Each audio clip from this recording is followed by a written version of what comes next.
Sempre he volgut començar com si res no passés.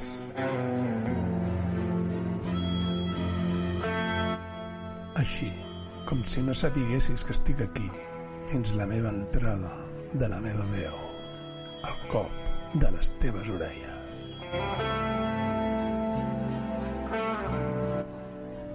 Però no crec que sigui una manera tradicional de començar. Tampoc vull un programa de ràdio tradicional, perquè no ho soc, i cada dia estic buscant la manera de trobar un estil propi. Però no crec que no el trobarem mai, perquè no hi ha, no hi és i no estarà mai.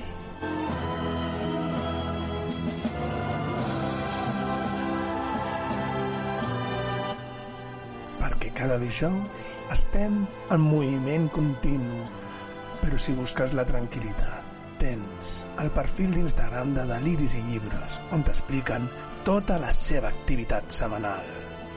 També pots presentar-te de forma presencial. Al carrer Arquebisbe Alemany número 13 de Vic. Nova llibreria a Vic. Ets fan de la fantasia, ciència-ficció i terror? Deliris i Llibres obre les portes. Un espai on podràs trobar els teus llibres preferits, assistir a presentacions i tallers d'escriptura. Visita'ls al carrer Arquebisbe Alemany, número 13 de Vic.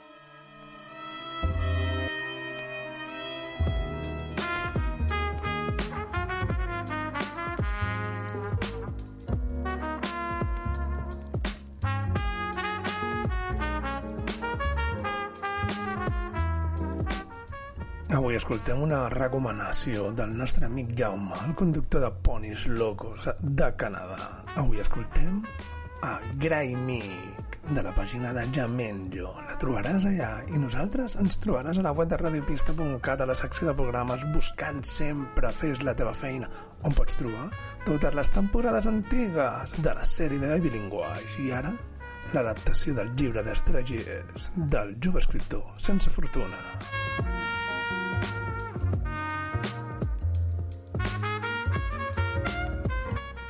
I recordem que és una adaptació totalment recreada en els textos que hi ha en el llibre, que si el voleu recuperar estan al mar d'internet amb el nom d'Estrangers.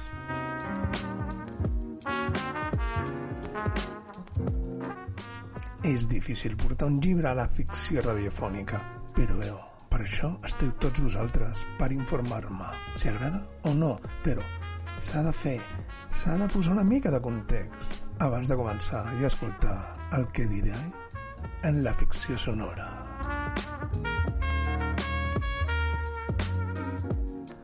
Avui és un fragment entre Guillermo i Manol, un jove aprenent. Guillermo està furiós perquè Manol ha pres un tort lliure sense el seu permís i li ha demanat a Carmen, la seva dona. La conversa s'escalfa ràpidament i el tema es centra en la relació laboral entre tots dos, marcada per l'explotació i la manca de respecte per part de Guillermo. La tensió augmenta quan Imanol acusa Guillermo d'estar sent controlat per Víctor, que abusa de la seva posició i sotmès a Imanol i altres empleats. Guillermo es defensa negant les acusacions i amenaça a Imanol d'arruïnar el seu futur entre les cuines.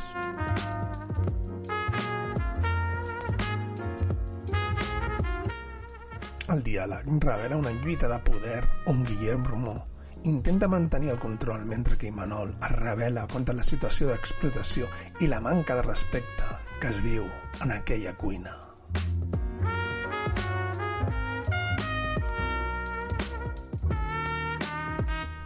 Imanol és comiadat per Guillermo.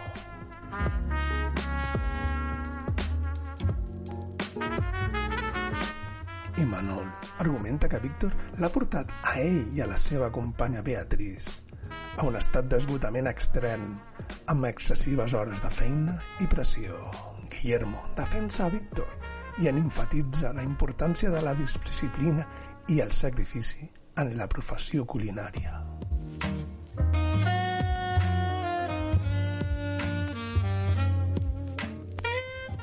Imanol argumenta que el treball és dur, no compensa amb la remuneració justa i critica Guillermo per prioritzar els guanys materials sobre el benestar dels seus empleats. La tensió arriba al punt culminant quan Imanol revela un secret impactant. Víctor ha estat tenint una aventura amb Carmen, la dona de Guillermo.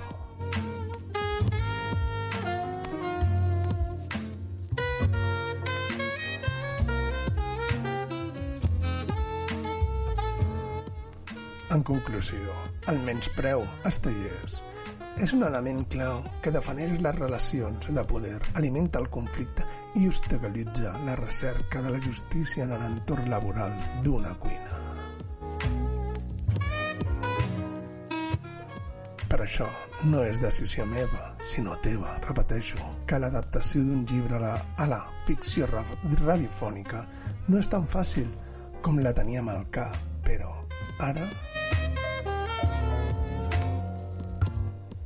Ara prepara't un cafè o un té. Un consell nocturn, que ara comencem. Bon dia, tardes o nits, estimats habitants de Val Nocturna. Soc la vostra guia a través del que és inexplicable, la vostra veu a la foscor i la vostra anfitriona en aquesta singular travessia. Us dono la benvinguda al noticiari de ràdio més inusual i extraordinari de Catalunya. Aquest és Benvinguts a Val Nocturna. La font dels desitjos reveladors al jardí dels secrets. Atenció, curiosos de Val Nocturna. El jardí dels secrets presenta la font dels desitjos reveladors. Aquells que donen una moneda a la font poden rebre revelacions inesperades sobre el seu futur. Es rumoreja que la font està connectada als fils de la destinació. Consell de seguretat. En llançar la seva moneda, prepareu-vos per enfrontar les veritats que la font pugui revelar.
¿Qué haces aquí, Imanol, y no con los demás?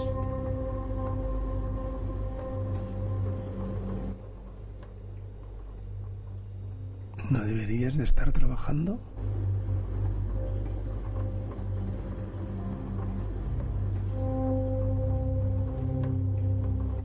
Tengo el turno libre.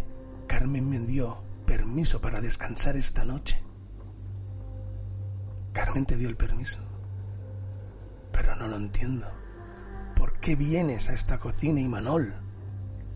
¿Vienes a robarme?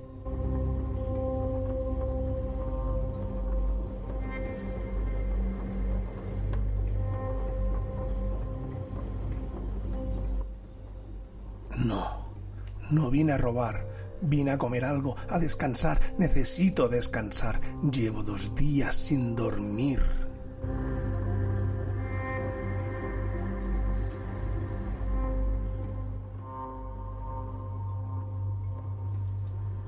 ¿Cómo que 2 días sin dormir? ¿Por qué llevas 2 días sin dormir, Imanol? ¿Qué está pasando?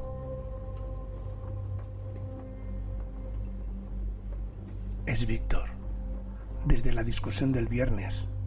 Víctor nos está destruyendo. Nos tiene sin dormir, sin comer, nos está llevando al límite.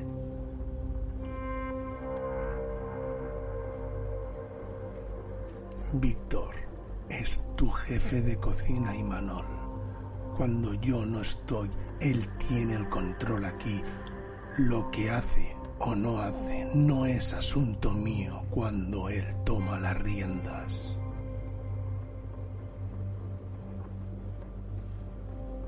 No lo entiendes, Guillermo. No entiendes lo que nos está haciendo. Es un maldito tirano. Nos está destrozando. No somos humanos para él. No somos nada. Cálmate, Imanol. Víctor sabe lo que se hace. Yo mismo lo entrené. Sé quién es. No voy a creer en tus palabras tan fácilmente.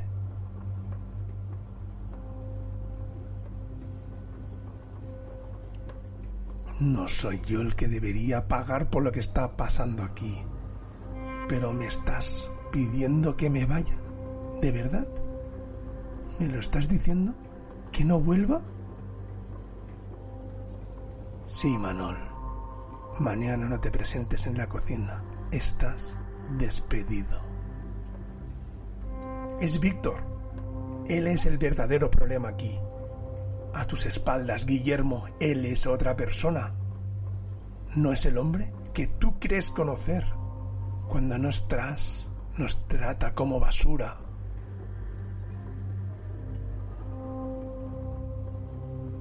¿Y tú crees que puedo creer en eso, Imanol?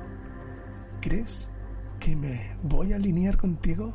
Víctor, has sido leal. Tú solo eres un aprendiz, una pieza más en esta máquina. Tus acciones pueden dañarte a ti y a los otros. No te quejes ahora. Nos está jodiendo. Vea y yo, hemos cargado con todo. Nos ha tratado peor que a perros. Guillermo, tú no quieres verlo. Lo que has aprendido aquí es lo que hace falta para sobrevivir en este negocio. Se llama sacrificio. Si no puedes soportarlo, Imanol, no tienes lugar en esta cocina. Esto no es sacrificio, Guillermo. Esto es abuso.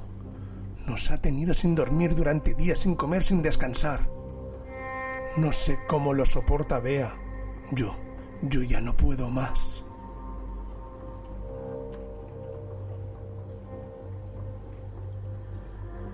Lo que no entiendes, Imanol, es que esto no es un juego. Quieres ser un chef. Quieres estar en la cocina. Esto es lo que necesitas. Mañana no te quiero ver en esta cocina. Estás acabado. Víctor te ha engañado y lo sigue haciendo. Yo me merezco esto. Bea no se merece esto. No me interesa lo que le ocurra a Bea. No me interesa lo que te haya hecho Víctor. No quiero saberlo. No vuelvas más, Imanol. Ya no me importa nada, Guillermo. Ya no me importa lo que pienses. Pero antes de irme, quiero que sepas solo una cosa. Víctor no es lo que tú te crees.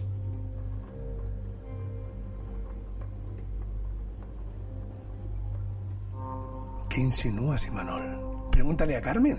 Pregúntale dónde estuvo todo este tiempo mientras tú no estabas, mientras estabas ausente. Pregúntale qué hacía con Víctor. Cállate, maldito imbécil. No me hables de ella. Yo sí que sé lo que pasó. Y tú pronto lo sabrás, Guillermo. No has visto nada aún, Guillermo. Sal de mi cocina, Imanol, y no vuelvas más, te lo advierto. Guillermo, solo espero que te arruines. Que todo lo que has hecho se venga abajo.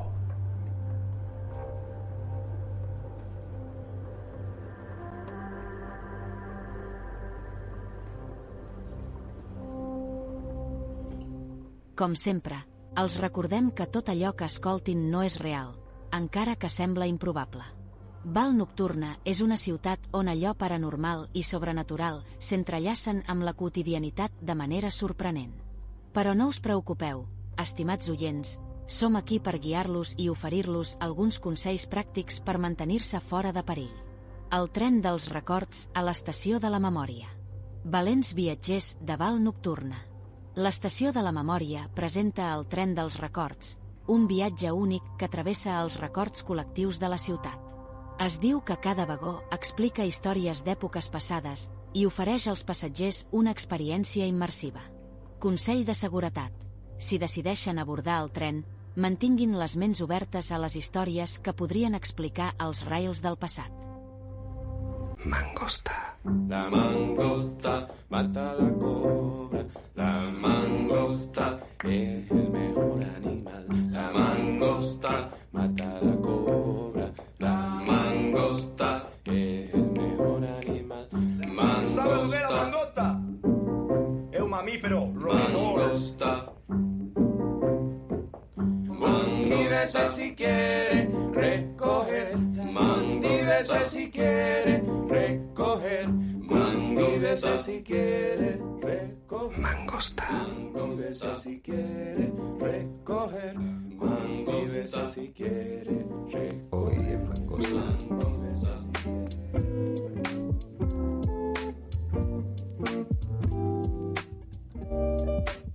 Avui, a la Mangosta, Sekenere Ta Sagon, el rei que va desafiar el caos.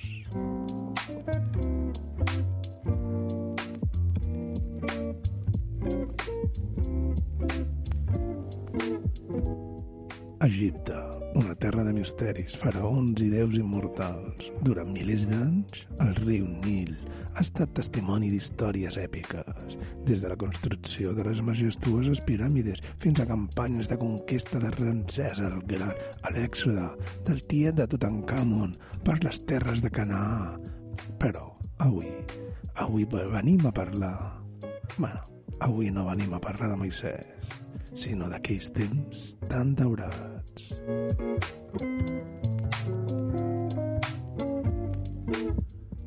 Avui viatjarem al fosc i turbulent segon període intermedi, una època en què Egipte estava dividit, envaït i humiliat. Avui intentarem parlar de l'alliberament de les terres d'Egipte i la seva unificació. El seu nom era Sekenenre Ta Sagon, un governant de Tebes, que va decidir enfrontar-se a un enemic formidable, els Hyksos.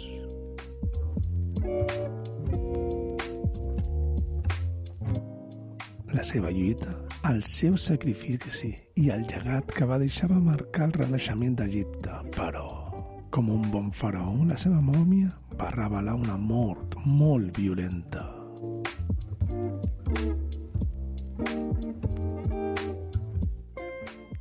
Sekenenre Ta Sagon va acabar sent el precursor d'un dels períodes més gloriosos de l'època egípcia.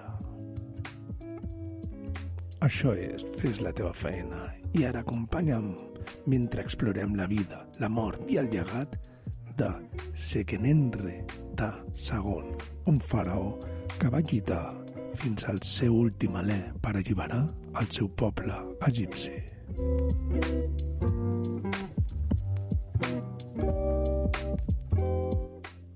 Abans de submergir-nos en la vida de Seqenenre, és crucial entendre el context de la seva lluita. Ens trobem en el segle XV, abans del traicionat, durant el segon període intermedi. Egipte estava dividit en múltiples regnes, a l'alt i al baix. A l'alt Egipte, governat des de Tebes, i al baix Egipte, controlat per als Hyksos, un poble estranger que havia establert la seva capital a Avaris, res a veure amb los pueblos del mar.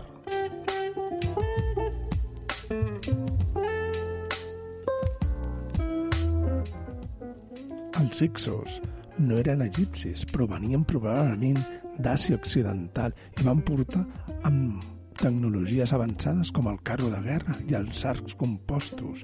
Malgrat la seva superioritat militar, els Hyksos van adoptar molts consums egipcis, establint un règim que encara que és estranger es camufla amb la tradició faraònica. No obstant, per als egipcis del sud, la seva presència era atentava de forma directa contra el seu ordre diví.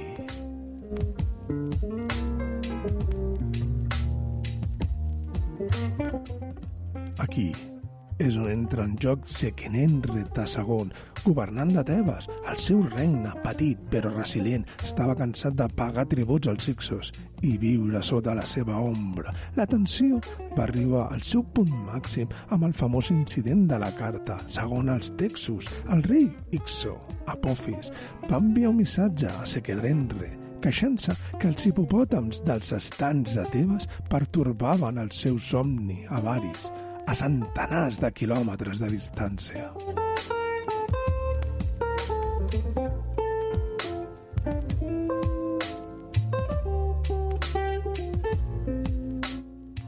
Per això, no va ser un simplement reclam absurd, va ser una declaració de guerra disfressada de burla, una mostra de menyspreu que els Hyksos sentien contra els tebans. Seqenenre no podia ignorar aquest insult i així va començar la seva lluita per alliberar Egipte.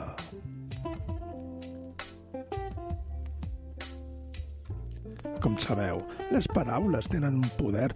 Poden inspirar, unir i donar esperança, però també poden provocar conflictes i desencadenar guerres. En el cas de Seqenenre II, una carta aparentment trivial enviada per Apophis contenia més que una queixa absurda sobre els hipopòtams de Tebes. Era un acte de provocació, un intent de soscavar la seva autoritat i humiliar-lo davant del seu poble. Aquesta dinàmica no és la única a la història antiga. En èpoques molt més recents, missatges similars han canviat el curs dels esdeveniments globals.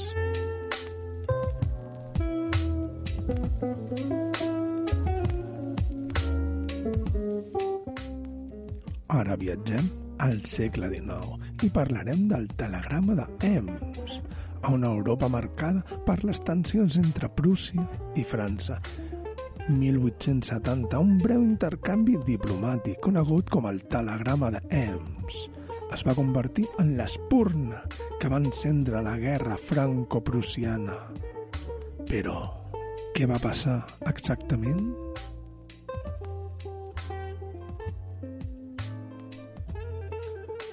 El rei prussià Guillem I va enviar un telegrama des de la ciutat balneària d'Ems al seu primer ministre, Otto von Bismarck, informant-lo d'una trobada amb l'ambaixador francès. El missatge original era totalment neutral, gairebé rutinari, però Bismarck, conegut per la seva astúcia política, va decidir modificar-lo. Bismarck va reescriure el telegrama perquè semblés una humiliació deliberada cap a França.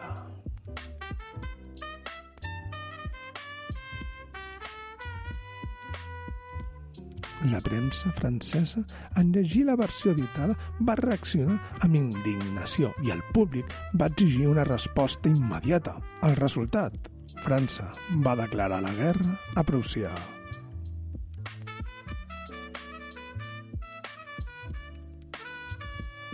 I aquest conflicte va ser crucial per consolidar la unificació alemanya sota el lideratge de Prússia.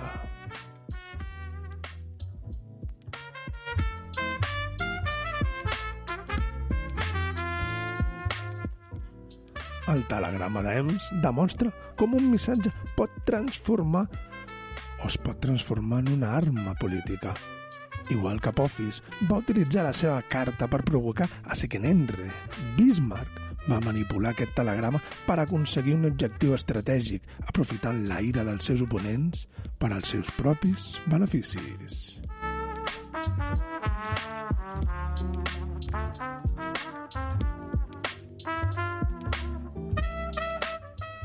Però recordem un altre exemple encara més recent que vam parlar en aquesta ràdio, el telegrama de Zimmermann. Tot va ocórrer en el segle XX. Durant la Primera Guerra Mundial, 1917, Alemanya envia un missatge xifrat al govern de Mèxic, conegut com el telegrama de Zimmermann. En ell, Alemanya proposava una aliança militar, suggerint que Mèxic ataqués als Estats Units si aquest últim entrava a la guerra. En canvi, Alemanya prometia ajudar a Mèxic a recuperar territoris perduts com Texas, Arizona o Nou Mèxic.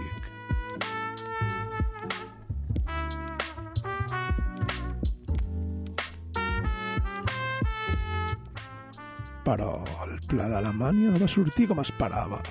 El telegrama va ser interceptat d'una manera il·lícita per als serveis d'intel·ligència britànics, que van desxifrar el missatge i el van compartir d'una altra manera il·lícita amb els Estats Units. Si s'hagués descobert com i per què van interceptar el telegrama ara com ara, la nostra història hagués sigut una altra.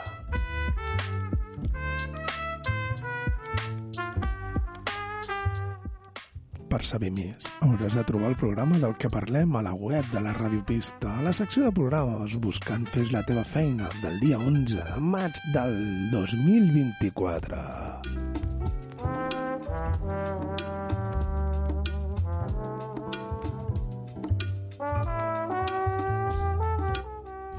Però sols dir-te que no és del tot honesta l'amistat dels britànics amb els Estats Units.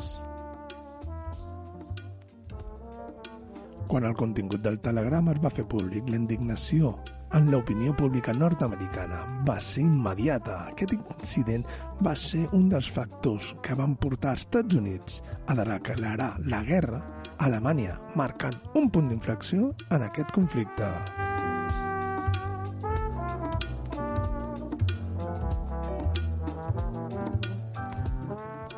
Encara que separats per milers d'anys, aquests episodis comparteixen una essència comuna, la capacitat d'un missatge per provocar reaccions desproporcionades i alterar el curs de la història.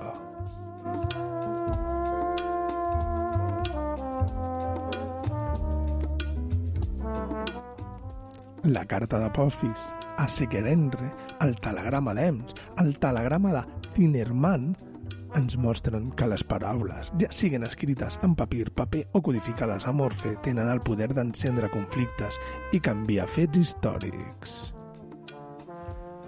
En el cas de Sekenenre, la carta d'Apophis va ser més que una provocació, va ser un desafiament, una invitació al conflicte que culminaria en la seva tràgica mort, però també en l'eventual renaixement d'Egipte sota la dinastia 18a.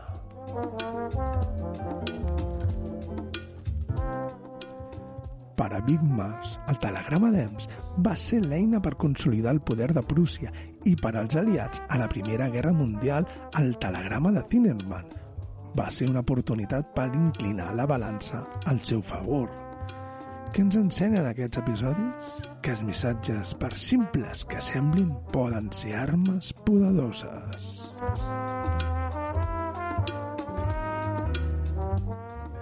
Però estem preparats per enfrontar les conseqüències de les paraules al món modern?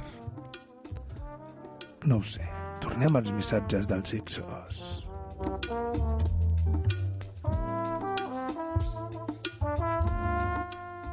Sekenenre II va entendre que aquell missatge d'Apophis no era només una provocació, era un desafiament. L'insult a la ciutat de Tebes era també un enfrontament a la legitimitat del seu govern i al seu deure com a faraó. Però la pregunta ara és: Com podria enfrontar-se un regne com Tebes amb els recursos limitats a un adversari tan poderós i ben establert?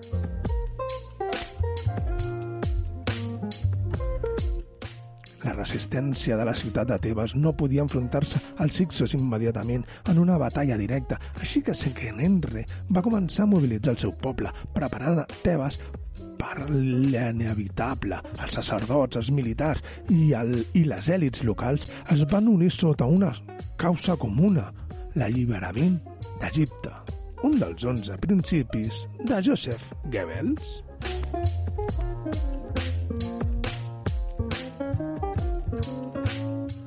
Mentrestant, a Avaris, la ciutat dels Hicsos, Apophis, probablement va subestimar el seu oponent. El governant dels Hicsos confiava en la seva posició de poder, va continuar amb les seves pràctiques de dominació, consolidant les seves defenses al Baix Ebre i segurament les seves rutes comercials cap a Àsia, però aquesta aparent seguretat seria posada a prova per al llegat de Seqenenre. Estava construint.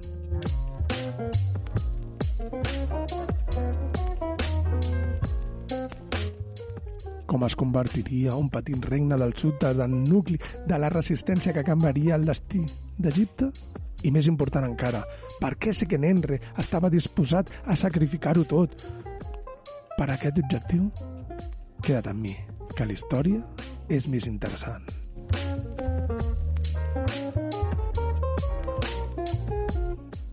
Lamentablement, la vida de Seqenenre II no va tenir un final heroic al camp de la batalla, liderant el seu exèrcit cap a la victòria. En canvi, l'evidència arqueològica ens explica una altra història molt més fosca, plena de misteri i tragèdia. La mòmia de Seqenenre II va ser descoberta al final del segle XIX i des de llavors ha estat objecte de fascinació i anàlisis. Les seves restes mostren clares evidències d'una mort molt violenta, múltiples ferides al cap, fractures i talls profunds realitzats amb diferents tipus d'armes. Segons els estudis, aquestes ferides semblen haver estat infligides mentre ell es trobava indefens, pot ser agenollat o immobilitzat. Però com va arribar Seqenenre a aquesta situació?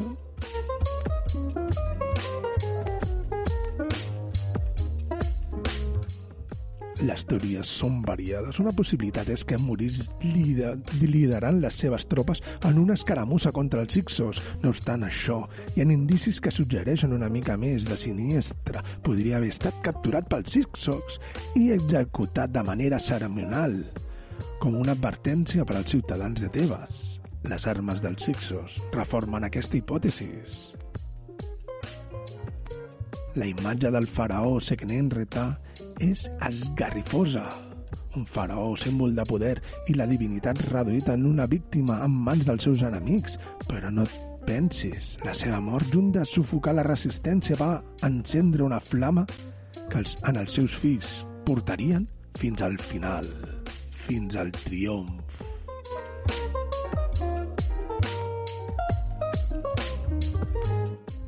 La mòmia de Seqenenre II no només és un cos preservat pel pas del temps, és un testimoni silenciós d'una època de lluita i resistència.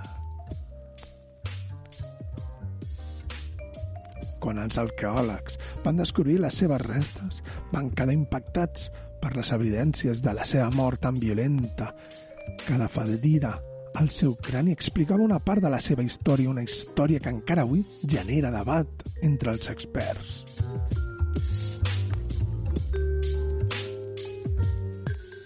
Imaginem per un moment l'escena. Seqenenre, armat amb una destral i envoltat pels seus homes, s'enfronta un enemic superior en nombre i millor armat. Potser va ser ferit en combat, enderrocat per un cop de massa de bronze, o potser per alguns suggereixen que va ser capturat i executat per als Hicsos. Múltiples ferides al cap podien indicar la seva mort. Va ser un ritual, va ser humillat, en què diversos enemics van infligir cops fatals un darrere de l'altre.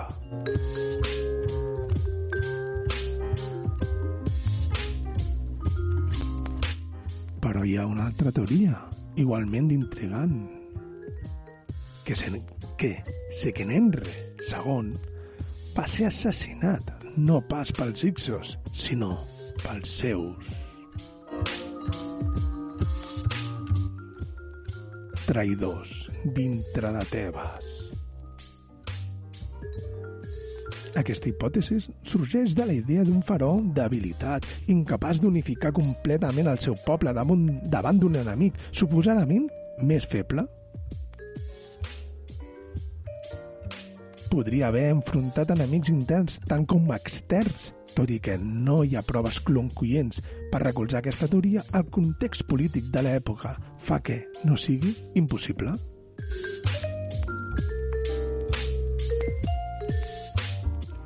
Independentment de com va morir, la seva mort va marcar un punt d'inflexió. El seu sacrifici no va ser en va. La seva mort es va convertir en un símbol, una crida a l'acció per als seus fills i per tota Tebes.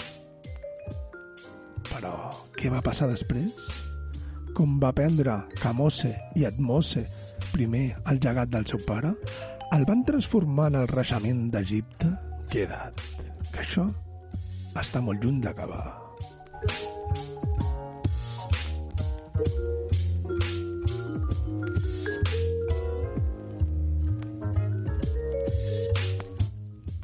La mort de Seqenenre II no va aturar la lluita. El seu fill gran, Kamose, va assumir el tro i va continuar el que el seu pare havia començat. Però Kamose no va heredar un regne en perill. Va heredar un propòsit, venjar el torn del seu pare i alliberar el egipci dels Hicsos. Kamose no va perdre el temps, va mobilitzar les forces tebanes i va començar una sèrie d'atacs estratègics contra els Hicsos. La seva estratègia no només consistia en enfrontar-se militarment, sinó també en tallar les seves rutes de subministrament i aïllar-los del seu aliat a Àsia. Hi ha inscripcions de l'època que mostren que Kamose va presumir de les seves victòries, descrivint com va atacar caravanes i va destruir guarnicions.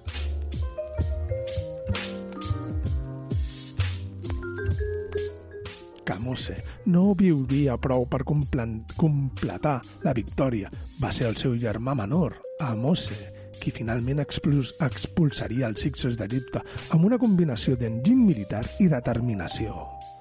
Ahmose va assetjar Avaris, la capital d'Hicso, i li va prendre després totes Combatges.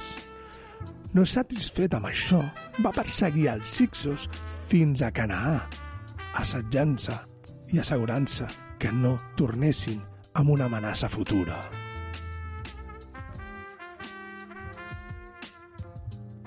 El triomf d'Ahmose va marcar l'inici d'un nou capítol en la història d'Egipte, l'Imperi Nou, el que vindria a ser el que coneixem com l'època de Ramsès, l'èxode de Moisès i de Tutankamon.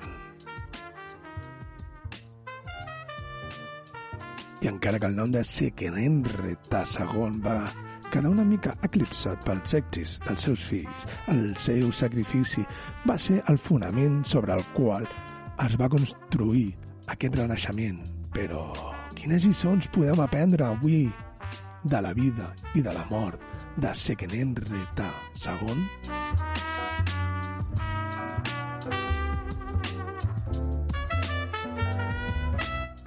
La història de Seqenenre ens recorda que el canvi sovint requereix sacrificis.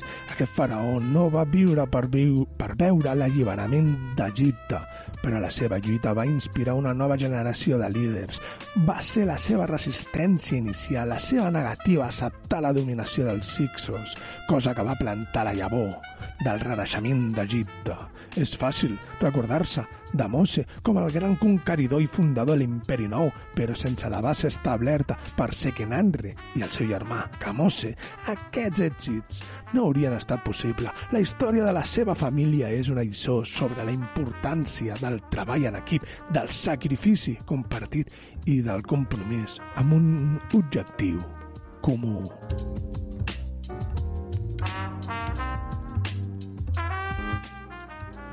El món modern trobem paral·lels amb líders que no van viure per veure els fruits del seu treball, però la divisió dels quals van canviar el curs de la història des d'activistes que van lluitar per als drets civils fins a figures polítiques que van defensar la independència de les nacions. El llegat de Sekenenre ressona com un recordatori que fins i tot en la derrota hi ha un poder transformador. Que podríem parlar en un altre programa de tots aquells que d'alguna manera van fer sacrificis individuals que segueixen modelant el curs de la història moderna. Per exemple, el desconegut de la plaça Tiananmen, un exemple poderós i contemporani de sacrifici simbòlic.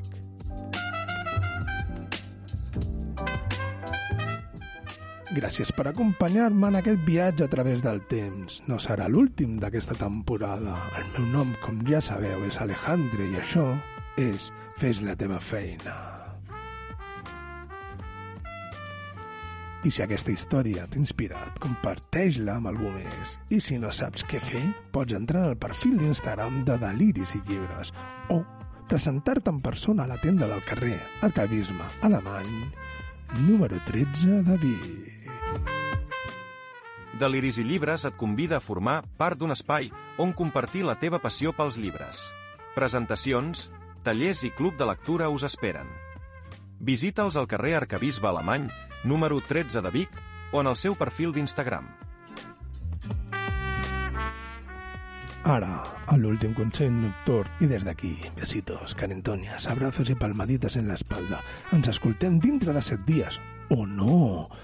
Però sí que m'agradaria que deixessis una prova de que has arribat aquí, escrivint el número 13 en una de les meves xarxes socials, o la xarxa social de Deliris i Llibres. Ara sí, ara, adeu. Recordeu, habitants de Val Nocturna, la normalitat aquí és qualsevol cosa menys ordinària. El joc de les ombres a la plaça dels misteris. Ciutadans intrigats, preparin les seves ombres per al joc de les ombres que es durà a terme a la plaça dels misteris. Equipats amb llums i ombres, els participants crearan imatges misterioses que s'espera que revelin secrets ocults. Consell de seguretat. Si voleu participar, jugueu amb compte i observeu les ombres que puguin revelar missatges codificats. Mantingueu-vos alerta, abraceu el desconegut i, per descomptat, bona nit.